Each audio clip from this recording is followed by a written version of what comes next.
Hello students, welcome to PW OnlyIAS. I'm here Harpreet Singh with a daily analysis of The Hindu from 5th of October 2024. Let's begin today's analysis. So here is a QR code. Basically, whatever I'm writing on the board or whatever is written on the board, you can find the PDFs in this particular Telegram account. Along with it, a lot of other material that we post that is important for your preparation. Let us see what all topics we have taken for today's analysis. First, National Mission on Edible Oilseeds, PM-Kisan, classical languages, where we see that 5 new classical languages have been added to the existing list. Next is a very important editorial which deals with the Kerala landslides. And obviously, we have the various MCQs for your preliminary examination. Let's begin today's analysis. See, the news update was the Cabinet approves National Mission on Edible Oilseeds from 2024-25 to 2030-31. Now, please understand, what was the need for this particular mission being launched in India?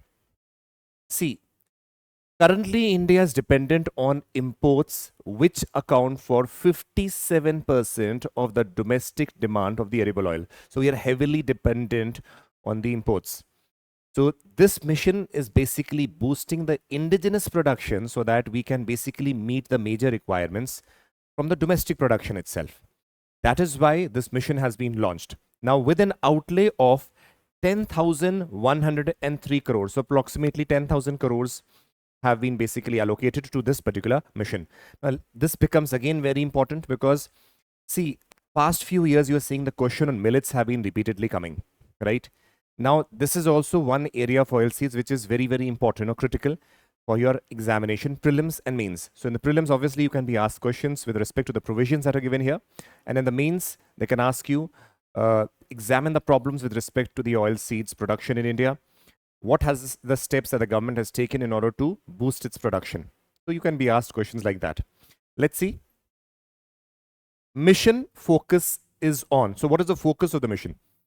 Enhancing the production of the key primary oilseeds crops such as rapeseed mustard, groundnut, soybean, sunflower, and sesame. Now, this again becomes important because in your examination, they can ask you under this particular mission, which all oilseeds are being considered. So these are the ones, not others that you have basically read or you read in your geography as a subject. So this becomes very important. 1, 2, 3, 4, 5, right?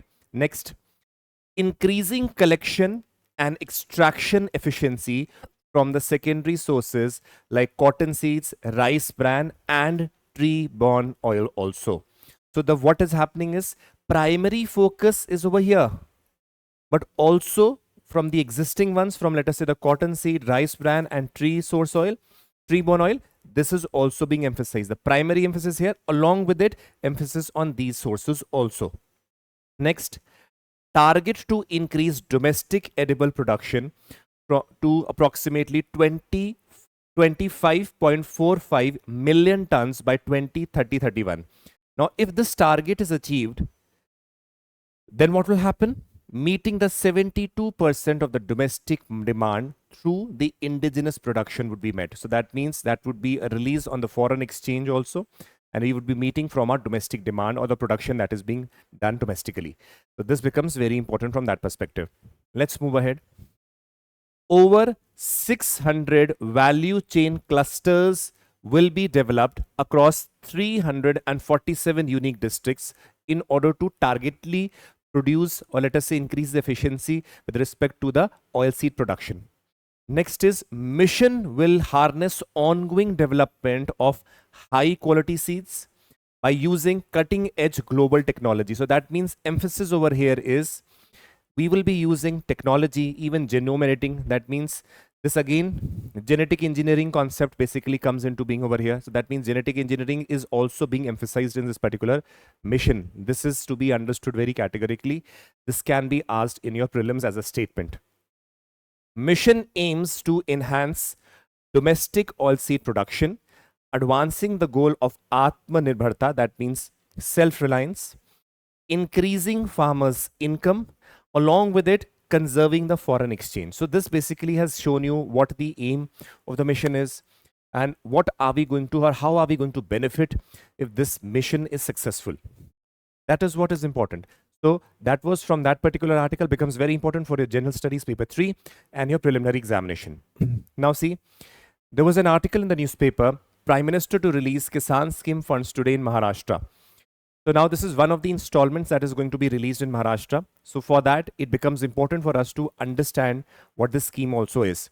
PM-Kisan Samman Nidhi, PM-Kisan, which is the name how it is known as. We need to know what are the provisions, because in the examination again, they can ask any of the provision, they can alter a provision and ask you whether it is right or wrong. That is why you should be knowing it. Now let's move ahead and see. PM-Kisan, what is the objective of PM-Kisan? And then we will see what is the scheme basically is. See, to supplement the financial needs of all eligible landholding farmers' families to procure various inputs to ensure proper crop health and appropriate yield. Now, please understand, one needs to understand that we'll be realizing that in a year to the eligible household families, amount of 6,000 rupees is being given in installments. This is basically the scheme we'll be studying also.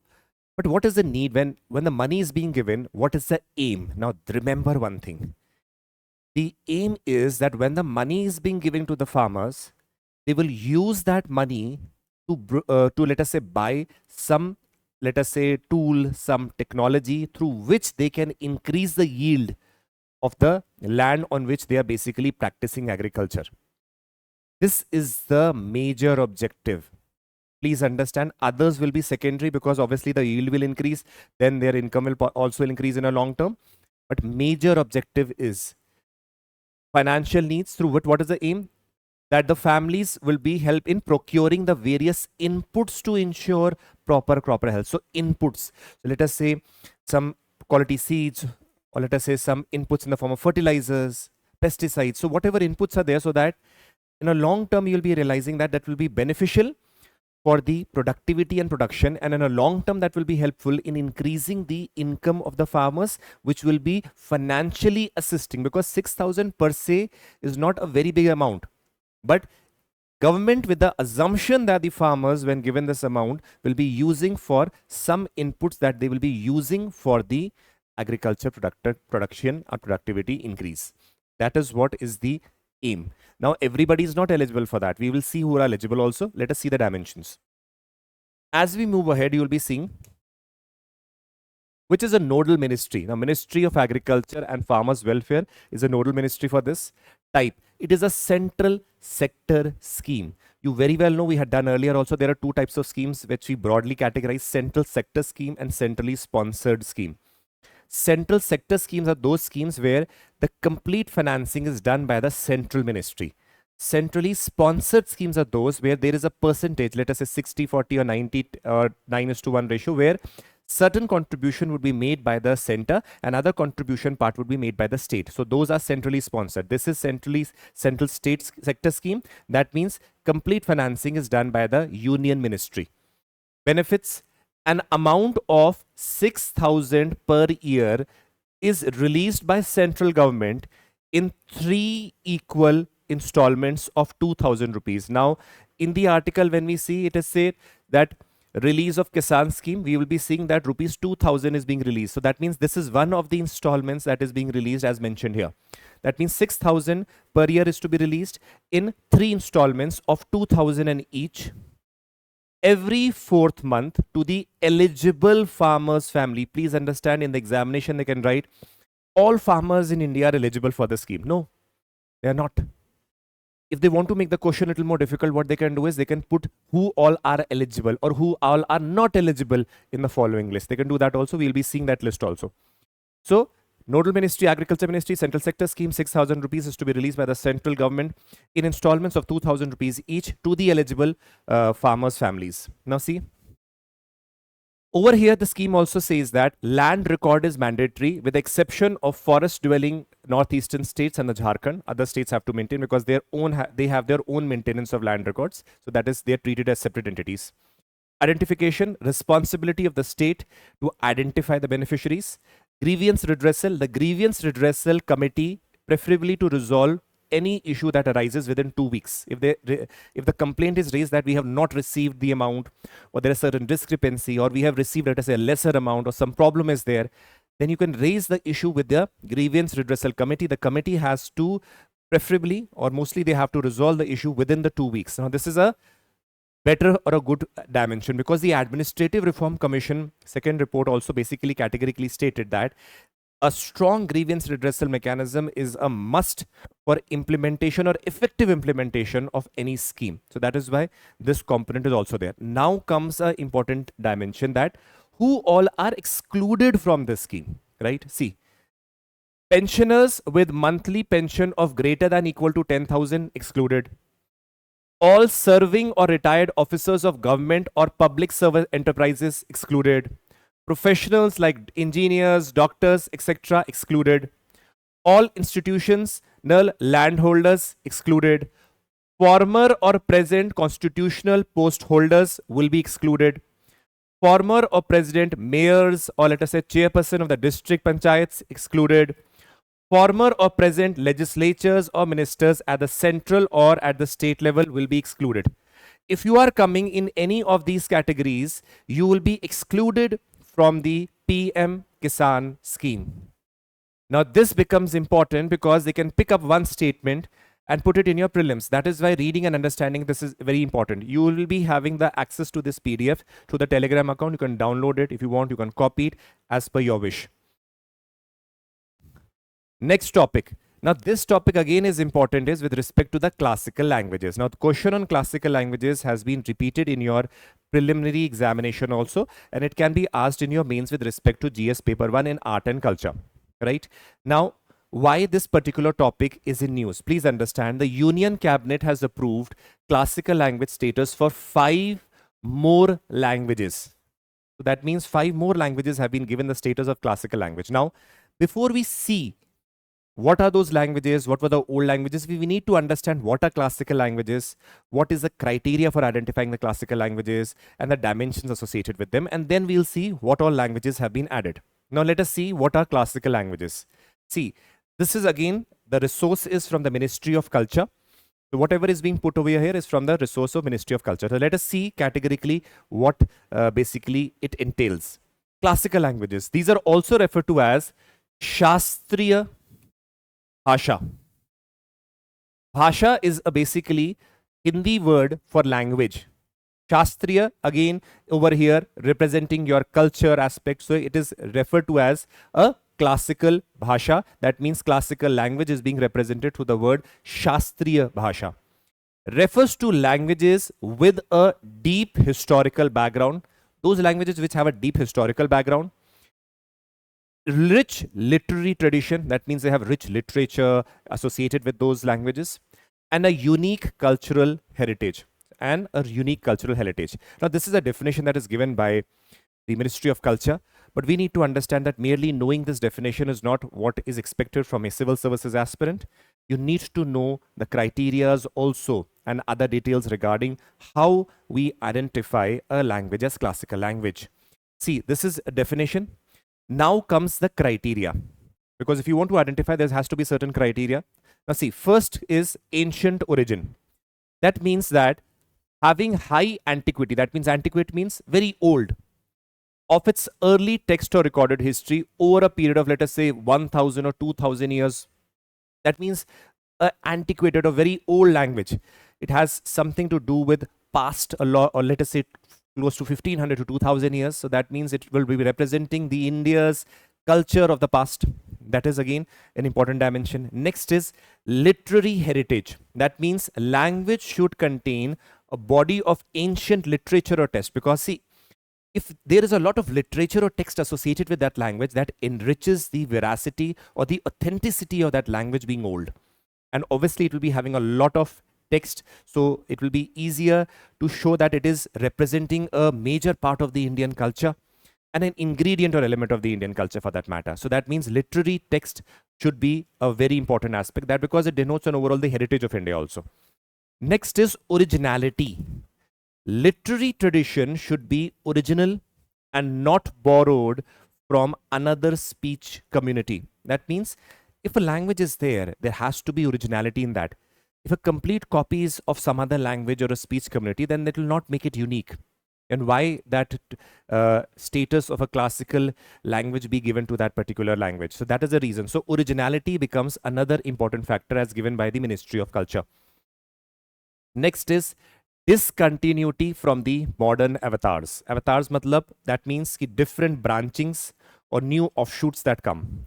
For example, if we see Hindi as a language, you'll be realizing that Hindi itself has been modified through various other, let us say, influences from the original context, right? So let us see, the said language and literature should be distinct from the modern format with a marked discontinuity from the later offshoots. That means, supposingly, this is a particular language.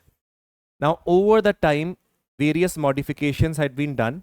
Let us say, because of the influence of various cultural influxes that came, so various cultures impacted the language itself. So various types of subdivisions of this original language might have happened. Now, this, remember, it should have a marked discontinuity from these, because these are influenced by the present or the cultures that came into being. So that means the original context, that means one of the criteria for originality, because of the influence, the originality would be diluted. So that is why we realize that this original language, which is being given the status of a classical language, should be distinct from the various offshoots of the languages that are coming.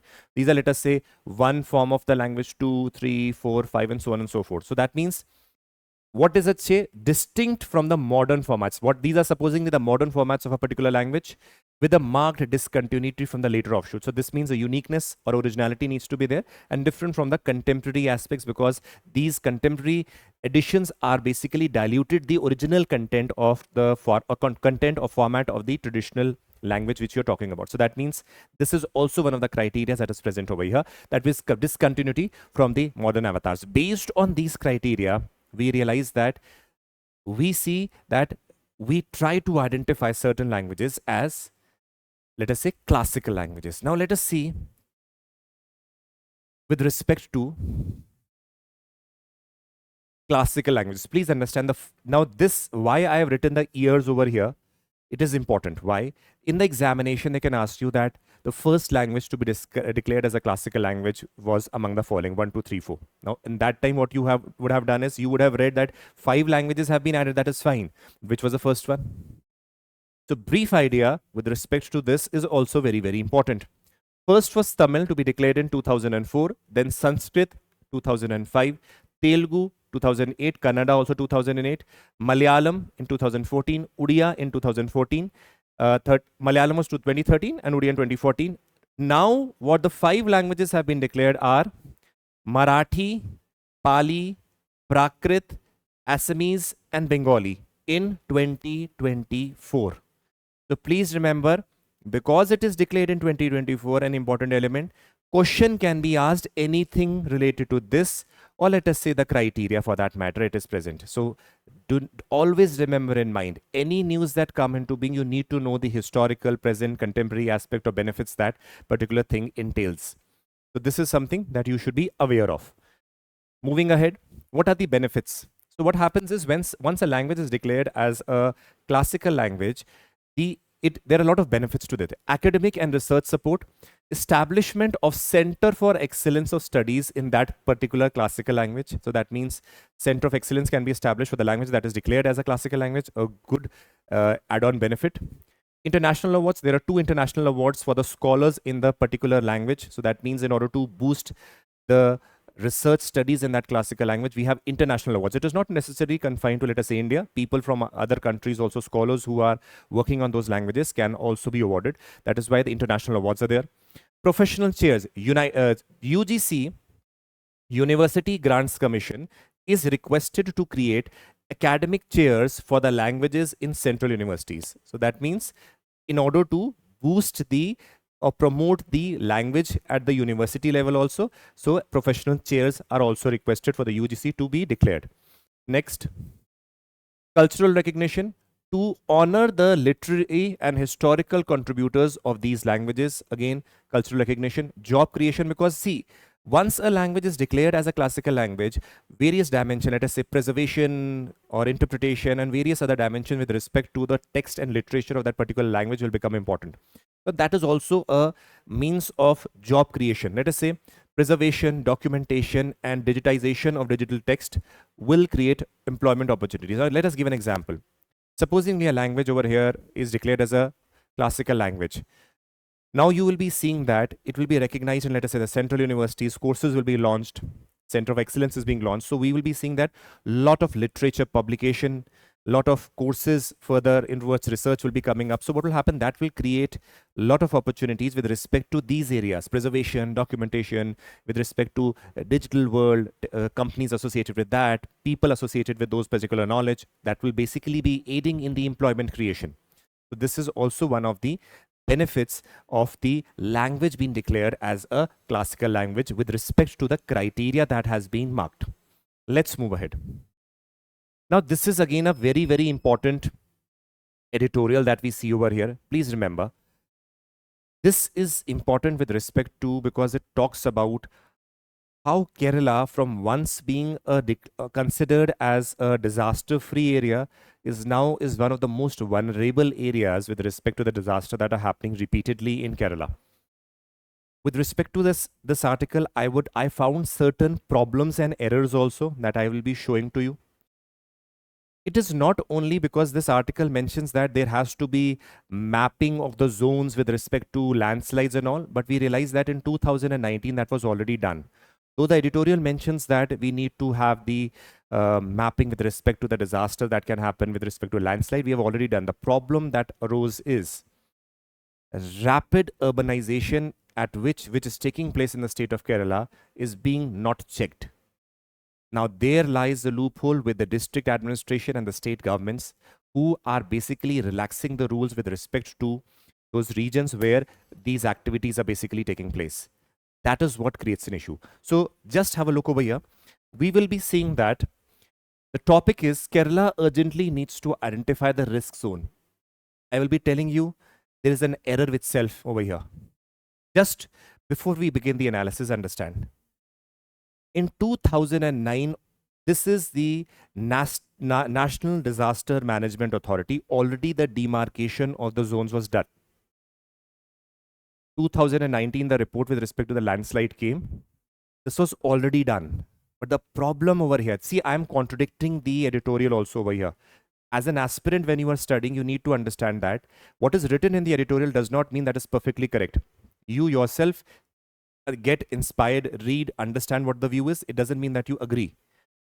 What is factually incorrect also, we have to see that also. See, this is a map. This is with respect to the National Disaster Management Authority map. With respect to that, zoning had already been done with respect to the landslide that is taking place. Now, please understand. Let's begin. What is the editorial saying? And then we will see the various dimensions that are associated with that. Kerala urgently needs to identify the risk zones. In the introduction, the writers basically mentioned that Wayanad, where the landslide took place, and you will be realizing that large number of people have basically died. Official figure says that close to 211 or 220 people have died and large number of people are missing. But again, the number would rise tremendously because these are preliminary data that is there. So we see that large number of issues of landslide, especially the Wayanad landslide that took place, and large number of deaths and missing people are there. Now what is happening is, in this particular paragraph, the thinkers mention that it is no longer a disaster-free area. Remember, Kerala was one of those areas where we used to see that disasters were not a major issue that used to happen. But now we are seeing various forms of disasters are being experienced in the state of Kerala. We'll be seeing the reasons also. So what is the major dimension? Please understand. After mentioning that it is not disaster free, over here the thinker mentions that large number of human intervention that is taking place is creating an issue. You will be seeing that the areas which are reserved, let us say even the reserved forest areas are there, we see a lot of infiltration taking place through the humans. People are settling their houses over there. Settlement is rising at a tremendous rate. Resorts are being built over there. So what generally happens is that you tend to basically go against the laws of nature, and then automatically what happens when a landslide or such an activity disaster happens, then the death toll rises tremendously. One more thing that the writers mention is that the population density in those regions close to the Western Ghats is much higher than the average population density of India. That means a lot of commercial activities taking place. People are settling at a very high rate. So what is going to happen? Automatically, a certain disaster that takes place will be impacting the people. Remember, there is a relationship. When the more the number of people are coming there, you are basically then cutting down various trees. You are manipulating with the relationship of the nature and the forest, and then you're building your own structures over there, and then later some mishap that happens that basically impacts the human settlement. That is what basically happened is being mentioned over here. Now please understand, when we move ahead over here in this particular paragraph, the writers basically say that Kerala is having 3 geographical areas, and those geographical areas are facing different types of problematic situation with respect to the disaster that is rising. Now, this is like a case study for you with respect to the disaster management, disaster topic, or for that matter, geography, or any other that. For that matter, you can quote it in your essays also. He says that the coastal regions are basically having or suffering from large-scale coastal erosions. The coastal regions are suffering or experiencing a large-scale coastal erosion, which is rising at a very tremendous rate. Now, one of the reasons you will be realizing that very heavy rainfall is taking place. So automatically, not only the sea waves that influence it, but also you'll be realizing that cyclonic activities that take place, because in the Arabian Sea, you'll be seeing the number of cyclones now are rising tremendously. So what happens is that tends to impact your coastal areas also and aggravates the coastal erosion activities along with the sea waves. Next is lowland or the midland regions of Kerala. They are experiencing large-scale floods because of the large-scale rainfall that is taking place, because you know it is lying to the equatorial region. So it experiences a large season where a lot of rainfall activity is taking place. But the problem that is happening is that extremes of weather activities are taking place, where when the rainfall used to be evenly distributed is now, let us say, confined to certain months, where very heavy rainfall takes place and that leads to large-scale flooding. Next is along the Western Ghats region, a rapid rise in the landslides are taking place. Now, these again, we'll see the 3 regions are experiencing, geographical regions, they're experiencing their own high level of erosion, flooding, landslide, and the disaster that the state of Kerala is experiencing is even much more in comparison to the other states as present, particularly in this year if we see. So that is why this article becomes very, very important, the Kerala study. As we move ahead, we'll be realizing similar things have been mentioned, continued in this particular regions also. Now, what is happening, please understand. Over here is mentioned that the issue of Wayanad is very special. Not only these regions, but you will see landslide activities can be influenced by various factors. Major factor is again the human intervention, but we realize that according to the geomorphologist, this is a region where a tectonic activity is taking place. We'll be seeing Wayanad or regions around it, we see there is a lot of tectonic activities movement taking place. Because of these tectonic activities, we realize that there's a possibility of larger number of landslide taking place. So this is also one of the reasons that is being mentioned in this particular editorial, right? As we move ahead, now what this article is saying is that important is that landslide inventory mapping should be done. What is landslide inventory mapping? These are those maps which basically show which all areas are susceptible to landslides and what are the possibilities of areas suffering more or less. Now these maps are that is basically showing the susceptibility of the landslide or the extent to which a region would be impacted is based on the geomorphology of that particular environment, the climatic conditions, the vegetation, the soil, and the influence of the humans that is present, whether they are present there or not. But we realize that this map is already there. right? This map is already there, that is created by Disaster Management Authority, National Disaster Management Authority. The problem is that the right step that had to be taken to implement it was not done. We'll see that also. So right now we are understanding what the editorial is saying, then we'll contradict it also where the issues are there in the editorial. We see that this mapping should be done. Now then we realize that over here he mentions that important is that we need to focus on, let us say, the aspect of Sendai framework and all.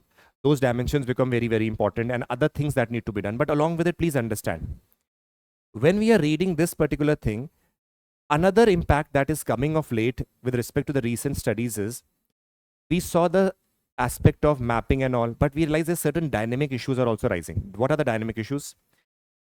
The warming of the Arabian Sea is taking place at a very rapid rate. We realize that a lot of cyclones used to arise in the Bay of Bengal region because we used to have or study in our basic geography textbooks that the temperature of the Bay of Bengal used to be higher. This was a geographical reason when we study in climatology. But now we are seeing that Arabian Sea's temperature is also rising because of the global warming activities. So the number of cyclones that originate in Arabian Sea are tremendously rising. And the movement again is directed towards India, and very often what we'll be seeing repeated cyclones that come and hit the coast of Kerala and the other parts. This again adds on to the various disaster vulnerabilities that the state of Kerala is experiencing. That is a dynamic aspect that is being mentioned. Now coming again to this particular part, the writers over here mention that we need to abide by the Sendai framework for disaster risk reduction. So we need to abide by that. We'll see what it is. Next is, there are certain dimensions that have been basically prescribed over here. It says that we need to have a comprehensive strategy. First is risk zoning. That means we need to analyze and demark which all the regions are prone to risk, and we need to focus on that. Secondly is participation of the people. It is not the sole responsibility of the government, but also the people to participate in that. Third dimension that is mentioned in the last paragraph over here is that active participant of the various stakeholders concerned is required for resolving or, let us say, mitigating these issues or reducing the risk. Now, once we read this article, we have read a lot of dimensions, Sendai framework and all, but realize that there is certain dimension that I want to tell. This is from the National Disaster Management Authority 2019 report. Over here, I would like to contradict also with respect to what is written in the editorial, because this demarcation has already done. Along with it, lot of, let us say, mapping of the landslide areas is already done. That is present in your 2019 report of the National Disaster Management Authority. So what is the issue that lies? That means large number of human intervention or anthropogenic causes that are basically influencing the geomorphology or the state of Kerala has also to be blamed to a great extent. The level of commercialization that is rising along the Western Ghats becomes an issue. Now you'll be seeing that is why ecologically sensitive zones areas, and we were discussing the previous day, becomes very, very important, that basically tries to restrict those activities. We saw in the previous editorials also that K. Kasturi Rangan committee had basically diluted the ecologically sensitive zones area with respect to the Madhav Gadgil committee report. So now do you realize that when we are basically overemphasizing on the commercial activities and neglecting the environment, now this is the outcome that the humans themselves suffer, not only for the economic gains which we were earlier looking at, but also the death toll that takes place. And that loss cannot be repaired. Now, this is the mapping which basically says with respect to the landslides. Now, let's move ahead and see. This is what was a report. National Landslide Risk Management Strategy of 2019. This report itself had that particular map. Now, this basically says that what are the reasons for those landslides being taking place? Non-compliance, that means the construction plans over here are basically allowed and take place without the standards that are there, and the other people, obviously we see a lot of corruption being there, so these standards are not adhered to. Next is challenges in planning, design, infrastructure. We see that we are trying to build on those areas where hilly regions are there without actually having an experience also whether those things will be sufficient, or what type of material is being used, what type of technology is being used will be sufficient in order to, in case certain landslide activity taking place. So again, we see antiquated technology and construction techniques that are being used is also one of the major problems. Copy from the Delhi Master Plan. The existing building regulation enforced in the hill towns are mostly inspired from Delhi. This is again mentioned in your report. That means now Delhi is somewhat has a different topography from that of the other parts. So you need to have your own indigenous creation. That is again a major problem. Absence of national schemes for landline risk mitigation. Then again, that is why schemes need to be there in case certain issues arise. Lack of funds are being basically studied that with respect to rehabilitation, mitigation, reconstruction, there is a lot of issues. Lacks of governance, that means we see that the municipal corporations and all are very relaxing attitude is present over there, which we see a proactive governance that should be there with respect to those activities in order to mitigate any risk that takes place is not being observed. That is what was mentioned in the report. Now, what the report says, no construction should be ordinarily undertaken in areas having slopes of 30 degrees or which fall in the landslide hazard zone. So already the zoning is done. Report emphasized the necessity for load-bearing test, hazard zonation and slopes which have been done. It also flagged the paucity of basic data, that means rainfall and all. So we realized that recommendations were there. We need proper data further because climatic data is something that is very dynamic. So this report is saying that we need to have a proper mechanism through which these things can be there and then we can resolve the issue. Now what is happening is, please understand, this is again a dimension. Whole article C is representing the risk management. This particular part, risk assessment, and this the risk analysis. Starting, that means landslide characteristics. We have to analyze the frequency, characteristics of the consequences that will take place, analysis of the severity that can take place. This is basically the dimension which shows us the risk estimation. You can see this diagram when you download the PDF. Now, as we move ahead, we realize that along after the risk analysis is done, then we have to judge whether this will be meeting the criteria or not. So that means risk evaluation as dimensions come into further check. Then we see whether risk mitigation options are there, how we have to control, what are the plans going to be, how the implementation of risk mitigation plans need to be there. So all these things have to be there. And last, review feedback mechanism has to be there. So this is basically a step that you should be knowing. This is basically common to various other disaster management plans also. But over here, we realize that over here, 3 steps are there: risk analysis, risk assessment, and risk management. So this is a standard strategy that is basically adopted when you're dealing with any risk or management or mitigation of risk. Now, one more thing that was mentioned is with respect to the Sendai framework. That even came in your exams also this time. Please understand, Sendai framework outlines the 7 global targets to be achieved from 2015 to 2030. Now, what is those targets? There are certain things that need to be reduced and certain things that to be increased. What are the things that need to be reduced? Please see. Substantially increase the global disaster mortality, number of affected people, economic loss in relation to GDP, damage to the critical infrastructure and service disruption. Now, these things need to decrease. What is to be increased? The number of countries with national and local DRR means disaster risk reduction strategies by 2020, international cooperation of developing countries, availability and access to early warning systems and the DRR information. This needs to increase. This is what was expected from your paper also that you need to know. Along with it, there are certain principles that need to be there. Now, these are the priority areas how things need to be done. First action is understanding the disaster risk, strengthening the disaster risk governance to manage disaster risk, investing the disaster risk reduction for resilience, enhancing the disaster preparedness for effective response to build back better, that is mentioned in your editorial also. That means if you build back, it should be better so that similar instance does not happen or experienced again. So this is what is the dimension of the editorial. Let's move ahead. There are certain questions that are there for you. Please see. Pause the video, see the question. Pause the video, attempt the question. Pause the video, attempt the question. Pause the video, attempt the question. Pause the video, attempt the question. And these are the answers for the questions that we are basically studying. Let's move on to the first page. Hope you liked the analysis of the Hindu from the date 5th of October 2024. We request you to keep on reading newspapers and seeing this analysis also, which is helpful for your civil services examination. Take care and a happy weekend. And as you always say, Jai Hind.